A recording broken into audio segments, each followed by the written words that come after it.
A second B-21 Raider nuclear-armed stealth bomber could fly before the end of the year, according to a Defense One report. I believe it will happen before the end of the year, but we're not going to ever give them an artificial date that they have to make if it doesn't bring the test program along to where they need to be. We're going to proceed as we can, efficiently, effectively, and with a sense of urgency, but we're also going to be event-based, said Lieutenant General Andrew Gebara, Deputy Chief of Staff for Strategic Deterrence and Nuclear Integration, during an event hosted by the Mitchell Institute, Defense One reported.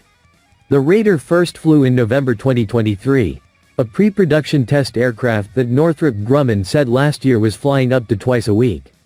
The bomber is designed to serve as the backbone of America's future long-range strike force, operating alongside or replacing older B-1 and B-2 bombers. Northrop Grumman received clearance to begin production last year.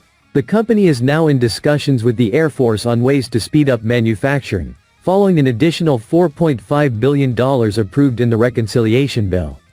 Gebara said those funds would help move the program beyond testing.